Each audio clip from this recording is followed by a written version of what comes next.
क्या नाम? मेरा नाम मुन्ना यादव है। मुन्ना यादव जी, मेरा एक सवाल है कि अभी ओबीसी जनगणना का मुद्दा उठाया, मगर 15 दिन पहले भाजपा की सरकार ने, केंद्र की सरकार ने सुप्रीम कोर्ट में लिख कर दिया, हलफनामा लिख कर दिया है कि हम ओबीसी की जनगणना करने वाले नहीं है।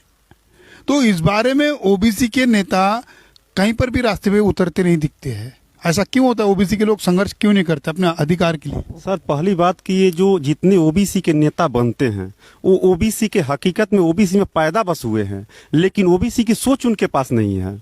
जैसे मान लीजिए कि अभी उत्तर प्रदेश का ले लीजिए, तो उत्तर प्रदेश में अखिलेश यादव, उनके पिताजी मुलायम सिंह यादव, ये दोनों लोग सीएम रहे, जबकि भारतीय संविधान की धारा 340 में स्पष्ट लिखा हुआ है कि ओबीसी को रिजर्वेशन एवं रिप्रेजेंटेशन मिलना चाहिए। क्या वो लोग संविधान नहीं पढ़े हैं? अगर वो सत्ता में थे तो ये काम वो लोग करा सकते थे, वो ओबीसी की गिनती करा सकते थे, लेकिन उन लोगों ने ओबीसी की गिनती नहीं कराया। मुलायम सिंह यादव ने 17 जातियों को एसी में डालने की कोशिश किया। जब वो 17 जातियों को एसी में डालने की कोशिश किया तो क्यों इधर से उधर पलायन कर रहा है, जबकि संविधान में वो चीज है ही नहीं है। जो चीज संविधान में उसको तो पहले पूरा करो, उसके बाद से अपनी सोच लगाओ। वही काम सेम टू सेम वही काम अखिलेश यादव ने किया। जब अखिलेश यादव को ओबीसी की जब आरक्षण देने की बात आई, जब उनको आरक्षण दिया जाए तो उन्होंने क्या किया कि सुप्रीम कोर्ट में, हाई कोर्ट पहुंच गए। अरे हाई कोर्ट पहुंचने से ज्यादा बेहतर है, तुम्हारे पास पावर है और तुमको देना चाहिए। तुमको ओबीसी की जाति आधारित जनगणना करा करके और उनके अधिकार अपने प्रदेश में दे सकते हो, लेकिन उसने अपने प्रदेश में भी नहीं दिया। और फिर भी रीजन ये है, सबसे मुख्य बात यह है कि जो केवल ये जाति के नाम पे वोट लेने का काम करते हैं, और जाति के नाम पे वोट बहुत दिन तक नहीं चल सकता है। दूसरी मामला ये आ जाती है कि अभी अभी आपने कहा कि जो ओबीसी का मामला है ओबीसी के नेता नहीं उठाते हैं। सर, बता दें कि पूरे उत्तर प्रदेश तो छोड़ दीजिए, पूरे भारत में कोई ऐसा पार्टी नहीं है जिसके सचिव सलाहकार ब्राह्मण न हो। और सबसे ज्यादा विरोध करना जो ओबीसी की जाति आधारित जनगणना से लेकर के उनके रिजर्वेशन और रिप्रेजेंटेशन का अगर कोई विरोध करता है तो सबसे ज्यादा सवर्ण करते हैं, क्योंकि ओबीसी का हिस्सा तो वही खा रहे हैं। वो कभी नहीं चाहेंगे कि ओबीसी को हिस्सा दिया जाए। जब ओबीसी को हिस्सा दे दिया जाएगा तो फिर उनका हिस्सा खाएगा कौन?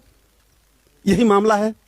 केंद्र में जैसे ओबीसी के नेता अनुप्रिया पटेल है, उधर भूपेंद्र यादव भी है राजस्थान के, ये सारे ओबीसी के नेता है, तो इनके पास क्यों कोई पावर नहीं है अपने अधिकार देने के लिए? सर, इनके पास हकीकत में पावर तो नहीं है, क्योंकि सिर्फ पोजीशन मिला हुआ है, पावर नहीं मिला हुआ है।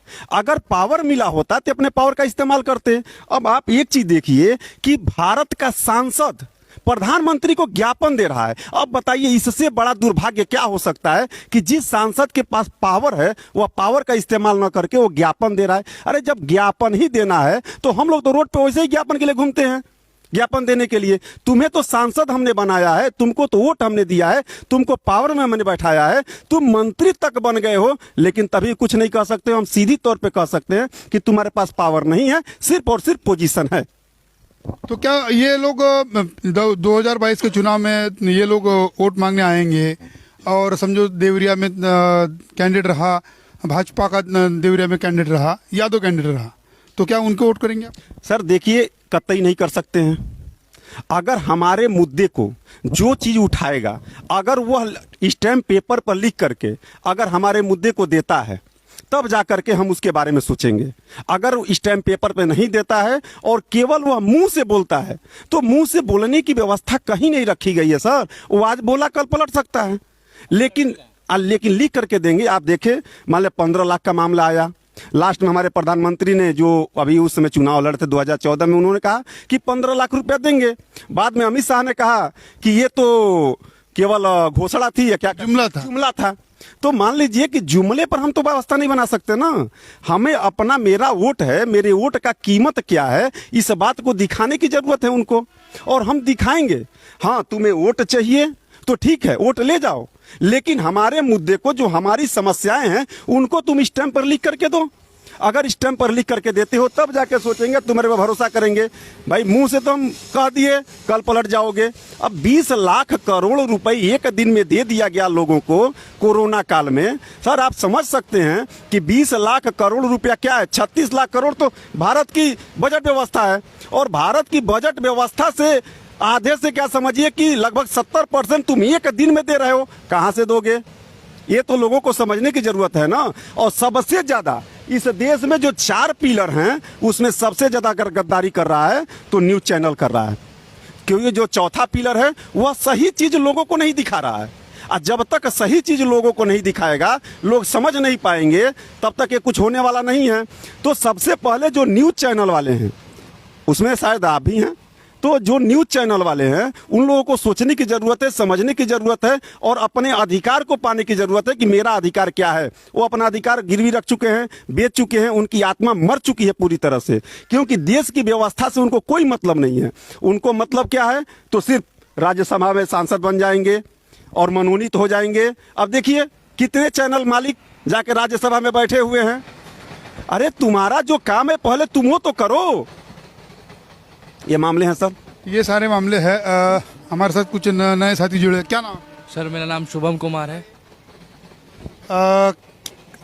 शुभम कुमार जी, मेरा एक सवाल है कि युवा बेरोजगार है तो युवाओं ने क्या करना चाहिए?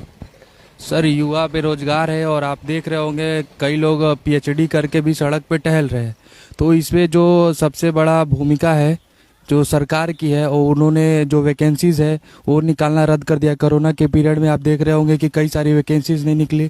तो इसमें जो दो स्टूडेंट के साथ, बेरोजगारों के साथ, युवाओं के साथ जो धोखाधड़ी हो रही है वो सरकार का एक बहुत बड़ा मुद्दा है। वो जानबूझ के कर रही है या अनजाने में कर रही है या उसके पास बजट नहीं है। अब बजट नहीं है ऐसा हम नहीं कह सकते हैं, क्योंकि सरकार है भाई, उसके पास पावर है।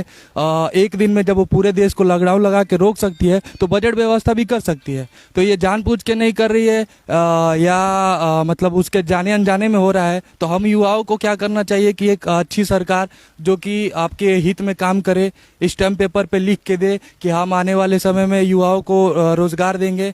तो ऐसा जब आती है कोई भी पार्टी तो हम उसको सपोर्ट करना चाहिए। युवा ऐसा कहा जाता है कि अयोध्या में राम का मंदिर निर्माण हो रहा है, हजारों साल से राम का मंदिर निर्माण हो रहा है। तो राम मंदिर बनने से राम राज आएगा, तो रोजगार की क्या जरूरत है? सर अगर राम राज आने से देश का भला होता तो आज यूएसए में राम राज बन गया और मंदिर बना होता। वहाँ पे पढ़ाई क्यों होती?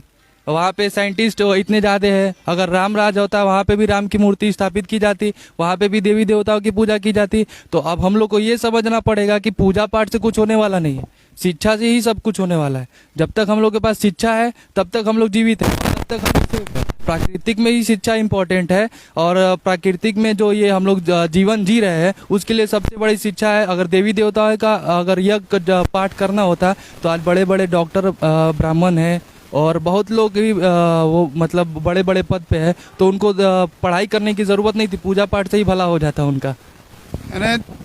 ज्ञान लेना सबसे बड़ी महत्वपूर्ण बात है। अच्छी बात बताई। क्या नाम बताया आपने? शुभम कुमार जी ने अच्छी बात बताई कि ज्ञान लेने से ही आदमी की, व्यक्ति का प्रगति हो सकती है, व्यक्ति अपने जीवन में सफल हो सकता है। और लगातार हम लोगों से पूछ रहे हैं कि क्या भाजपा की सरकार ने जो वादे किए थे वादे पूरे किए नहीं किए, संतुष्ट है लोग?